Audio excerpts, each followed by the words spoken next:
Yeah. Full court press. CJ.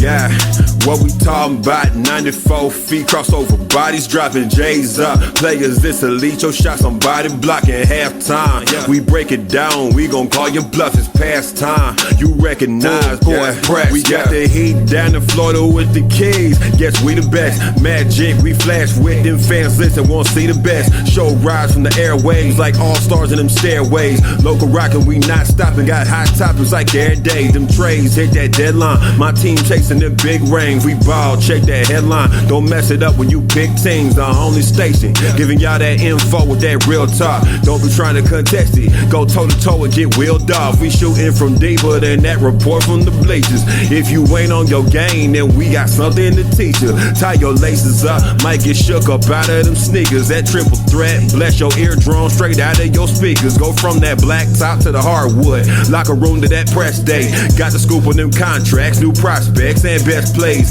NBA defined by the grind, in between the lines, full court pressing, finessing, reading signs. What we talking about? 94 feet, crossover body. Good morning, basketball world. This is the Around the Association podcast for December 3rd, 2019. I'm your host, Danny Thompson, checking in with you on this wonderful, beautiful Tuesday basketball morning. Before we get into it, follow me on Twitter at Danny, D-A-N-N-Y, the number 3 Thompson on Twitter, as well as Around the Association on Facebook and AroundTheAssociation.com. Subscribe, share, and love this podcast.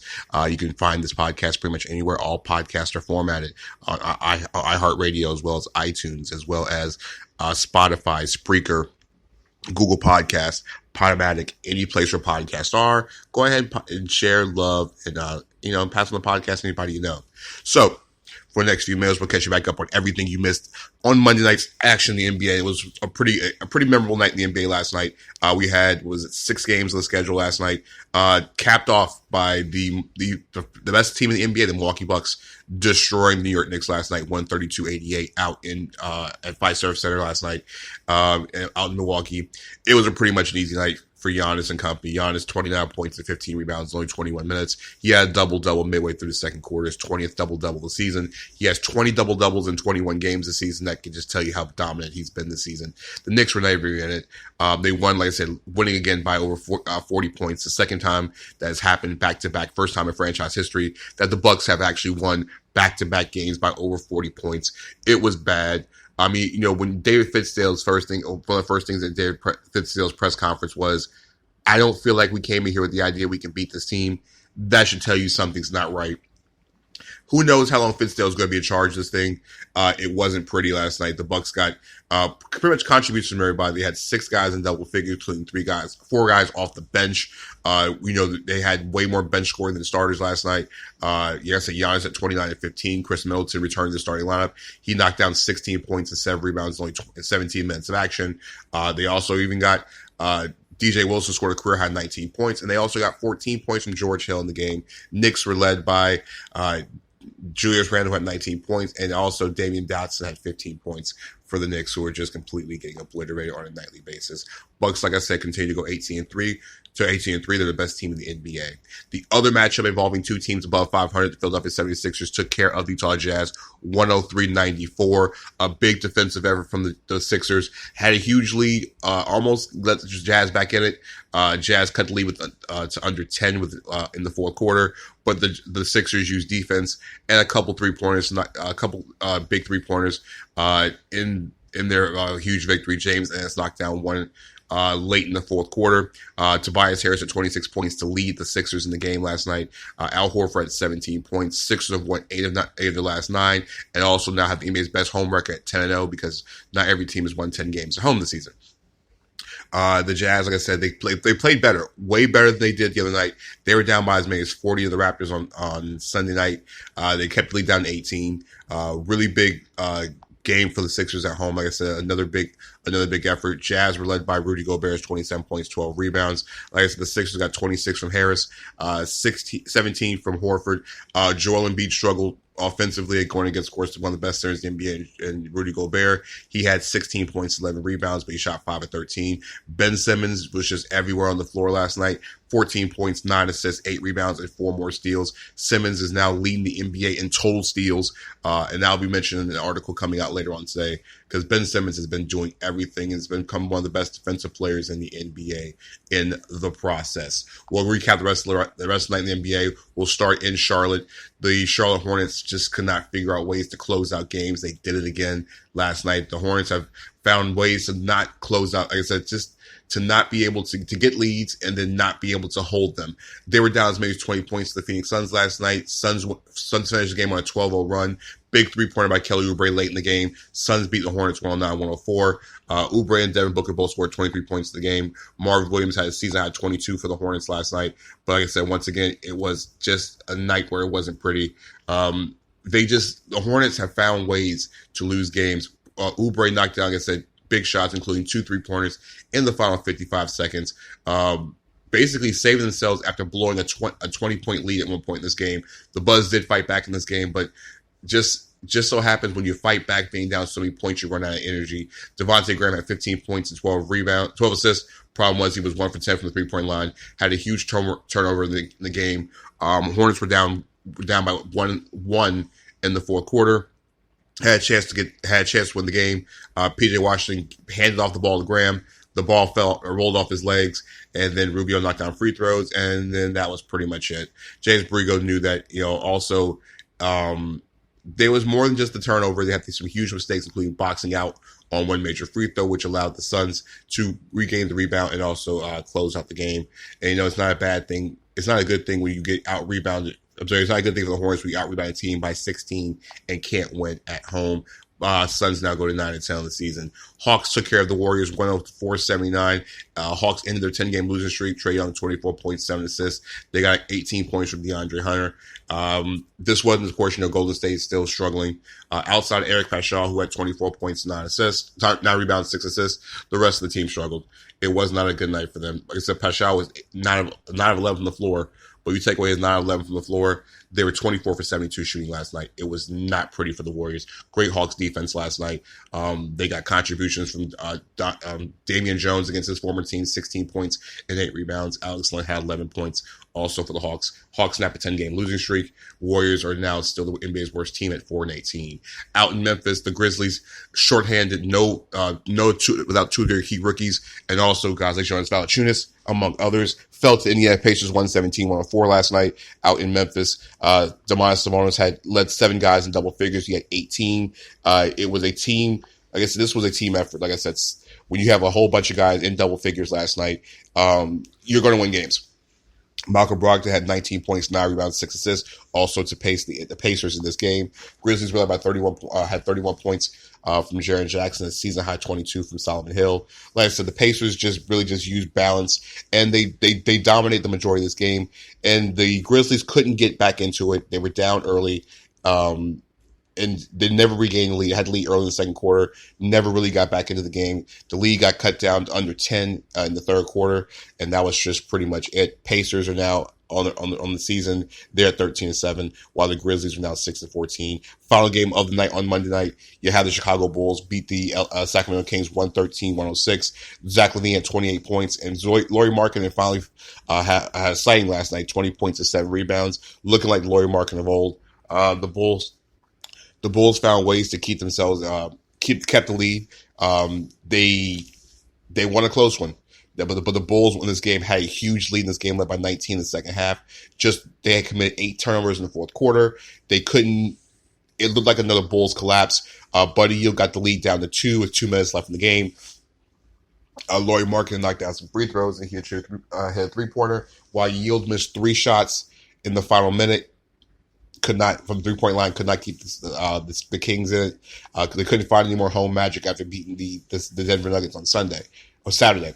And the Bulls, like I said, 28 points from Zach LaVine. Kings were led by Yield's 26 points. Rashard Holmes at 20 points and 9 rebounds for the Kings. Bojan Bogdanovic had 11 points off the bench in his playmaker role as usual for the Kings. So before we get into Tuesday night action, who is the Southern night? Normally I would say Giannis in this situation, 29, 15, 21 minutes, but they're playing the Knicks. So we're going to give it to somebody else tonight. We're going to go to Tobias Harris. 26 points, 9 rebounds for the Sixers. Sixers play outstanding defense. Sixers won again. They're undefeated at home. Harris, like I said, when you put up 26 points, 9 rebounds, you were efficient all over the floor last night. He didn't commit that many turnovers. He had 4 turnovers last night, but it was just big shots from Harris led the Sixers to a victory. So let's get into Tuesday night's action. Tuesday night is a pretty good night in the NBA. You got 7 games on the schedule, so let's get down to the 7 games going on in the league right now. The game of the night, of course, will be out in Toronto. You got the Toronto Raptors and the Miami Heat, 2 of the best teams in the Eastern Conference, getting out together at 7:30 out on NBA League Pass. Raptors are 15-4. Heat are 14-5. This is a huge barometer for both teams. The Heat are in the middle of a 3-game road trip. The Raptors are still one of the best teams in the NBA. Raptors are 9-0 at home. They just blew up the Jazz on Sunday. They've won 7 straight games. The Heat come off their game against the Brooklyn Nets where they took care of business with Gordon Dragic's 24 points on Sunday and a 3-point win over the Nets. This is a game that's going to be very, very good defensively. Defensive test for the Raptors and the Heat. We're going to see how good Serge Ibaka feels because they're going to need everything between Ibaka and Siakam, Gasol to keep Bam Adebayo off the boards. And then on the Heat side of things, they've got to figure out how to stop Siakam in the interior. Will it be Jimmy Butler taking that responsibility on? Because I'm not sure, because you don't want to get Adebayo into foul trouble this game. It's going to be one of the more entertaining games of the night. Now, this is a TNT doubleheader night, so we'll start with those games next, 7:30. Now, this is a 7:30 tip-off tonight because of the early games. Dallas and New Orleans will tip off at 7:30. Luka Doncic is going against the Pelicans defense. This could get ugly early. Doncic is averaging almost a triple-double a game, and he's just putting up an insane set of numbers. Maybe triple-double-ish for the entire season. Pelicans are 6-14. Can they get some more help health-wise? Lonzo Ball is starting to find himself more in rhythm. And now Brandon Ingram's also starting to get healthy. So this could be a very, very fun game to watch. The late game, there is no late game on TNT tonight. It's just the one game early. There is the late game late on TNT. Will be Clippers-Blazers, 10 o'clock tonight on TNT. Blazers are 8-12, coming off Carmelo Anthony's NBA Western Conference Player of the Week award against the Clippers, who are just now starting to find their stride with Paul George and Kawhi Leonard in the lineup. As of now, they're both expected to play. There's nothing about them having load management, being out due to, of not playing the back-to-back situation. So the Clippers should be at full speed. And when the Clippers are at full speed, their defense is pretty much hard to duplicate and hard to go against. Don't mind the fact they gave 125 points against the Washington Wizards last night. The Wizards scored everybody, but the Clippers did score 150. Other games on the schedule, out in Cleveland, early game, 7 p.m. NBA League Pass, Pistons, Cavs. Can the Cavs once again try to keep Andre Drummond off the boards? Kevin Love is still not 100%, and the Cavs backcourt and the Pistons backcourt should be very fun to watch. Not really. Magic and Wizards go against each other at 7 o'clock on NBA League Pass. Wizards will score a lot of points. Magic won the entertaining fest a couple weeks ago inside Amway Center. Evan Fournier is having one of his best seasons in the NBA so far. Off to a high start, leading the Magic, especially without Nikola Vucevic. And Aaron Gordon's having off to a slow start. This is a Magic team that will defend. So Jonathan Isaac and Mo Bamba should have a good game defensively. The real question is, can the Magic find ways to stop Bradley Beal, one of the NBA's best scoring options? And it's a home court for Markelle Fultz because he's from the D.C. area, taking on the Washington Wizards. Other games on the NBA slate you have at 8:30, Rockets and Spurs. This normally is one of the better games on the season, but the Spurs have been struggling of late. The Rockets come into town, of course, with James Harden averaging over 39 points, almost 39 points a game, and the Spurs have not just found ways to do much of anything. They were blown out in Detroit on Sunday when they lost by 34 points. The Pistons were knocking down three-pointers. It was a close game, and then next thing you know, it was an 8-point game at halftime, and then the Spurs get outscored 73-47 in the second half. The Spurs lost 13 of the last 16. They've got to figure this out. They're not sure they're going to have LaMarcus Aldridge back because he did miss the game with a thigh injury. So the Rockets could be putting up a lot of points. Like I said, Clint Capella is one of the best rebounders in the league, and Russell Westbrook, has his good nights and bad nights. Also, huge game out in the Western Conference, 9 p.m. NBA League Pass. Big one. And this is your last game we talk about. the two best teams in the Western Conference get together out in Denver. LeBron James and company going against one of the best defensive teams in the NBA, the Denver Nuggets. This is probably, you would say, the game of the night in a lot of cases because also the Eastern Conference game is so good, but this is one you have to save for last. This could be a Western Conference Finals preview. The Nuggets are 2.5 games behind the Lakers due to the number of games they played for the best record in the Western Conference, but you gotta understand, this Lakers team just lost on Sunday to the Dallas Mavericks. They had a 10-game winning streak before that happened. The Denver had won 10 of 11. Going into Saturday's loss to Sacramento. So both teams have had some momentum stopping in their last game, the losses. But just remember, the Nuggets have been playing some of the best defensive basketball in the league. And can they find Nikola Jokic, who's been in an offensive shooting slump for weeks, since the beginning of the season? Numbers are down compared to last season when he was an MVP candidate. I know people say 16 and 10 is not, it's not too bad. But when you're averaging over 20 and 10 a game last year, shooting a lot better, and also, not making as many mistakes is kind of a downgrade. The Lakers will have everybody in the lineup. LeBron James is having an MVP type season. Anthony Davis leads league in block shots and also averaging almost 26 points a game. Like I said, this game is going to be very, very good to watch. 9 p.m. It'll be on NBA League Pass. So we have got you ready for the NBA on everything for Tuesday night. Like I said, you got some good games on the schedule. 2 games involving teams that have over 14 wins on the season. The Nuggets have 13. They're 13-4. So you want to get, 2 teams over 700 basketball tonight. That's what we're going to say. So follow me on Twitter at Danny, DANNY, the number 3 Thompson on Twitter, as well as Around the Association on Facebook and on the website, as well as subscribe to this podcast everywhere you can find podcasts.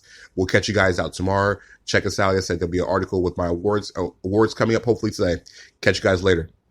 Peace. Full court pressure. CJ.